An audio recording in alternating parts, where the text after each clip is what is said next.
میرے نبی پاک علیہ السلام سے پوچھا گیا مومن بزدل ہوتا ہے؟ حضور نے فرمایا ہو جاتا ہے، کبھی یہ غلطی آ جاتی ہے۔ حضور مومن کنجوس ہوتا ہے؟ فرمایا کبھی ہو جاتا ہے۔ یا رسول اللہ مومن جھوٹا بھی ہوتا ہے؟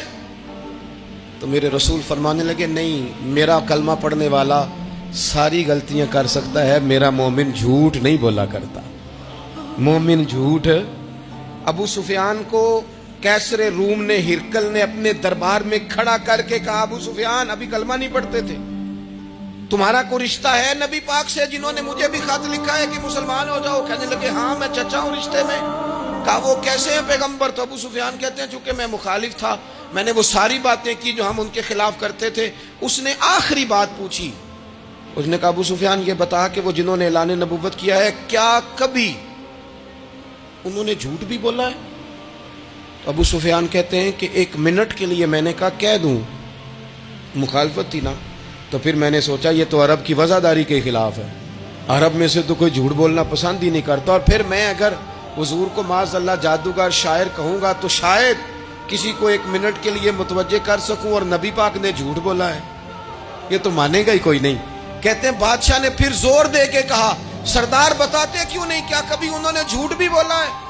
ابو سفیان کہتے ہیں میرے ہاتھ میں چھڑی تھی، میں نے زور سے زمین پہ ماری، میں نے کہا وہ میرے رشتے میں بھتیجے ہیں، میری سخت مخالفت ہے، میں ان کے خلاف میدانوں میں نکلتا ہوں، جنگیں لڑتا ہوں، کبھی وہ غالب آتے ہیں کبھی ہم آتے ہیں، لیکن میرے سامنے وہ پیدا ہوئے، میں نے ماں کی گود میں بھی دیکھا، دادا کے کندھوں پہ بھی دیکھا، چچا کے گھر میں بھی دیکھا، سیدہ خدیجۃ الکبریٰ کا دولہا بنے بھی دیکھا، ان کی 4 بیٹیاں ان کی گود میں کھیلتے دیکھی، اعلان نبوت کرتے دیکھا، لوگوں کو مخالفت کرتے دیکھا، میرے سامنے ان کے مقدس بال سفید ہوئے، میرا اختلاف اپنی جگہ، پر بادشاہ میں قسم اٹھا کے کہہ سکتا ہوں اس محبوب کی زبان سے جب بھی نکلا ہے حق اور سچ نکلا ہے۔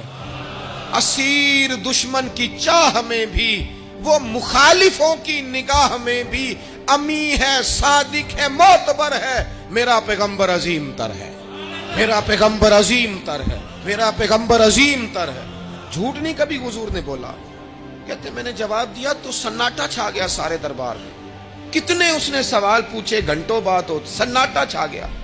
اور پھر بادشاہ نے اپنا پرنا اٹھایا، چادر اٹھائی، کندھے پہ رکھی اور جانے لگا، تو میں نے پیچھے سے پلٹ کے کہا بادشاہ اتنے تو نے سوال کیے، اتنے میں نے جواب دیے، رزلٹ کا بھی تو اعلان کرنا، نتیجہ بھی تو دینا، کیا نکلا؟ تو کہتے ہیں وہ جا رہا تھا، وہیں کھڑے کھڑے اس نے چہرہ میری طرف پھیرا اور کہنے لگا سردار نتیجہ تو نکل آیا ہے، رزلٹ تو نکل آیا۔ جس بندے نے کبھی بندوں سے جھوٹ نہیں بولا وہ یہ جھوٹ کیوں بولے گا کہ میں اللہ کا رسول بن کے آیا ہوں؟ نتیجہ تو نکل آیا، بات تو کلیئر ہو گئی، اب آگے کیا جانا ہے؟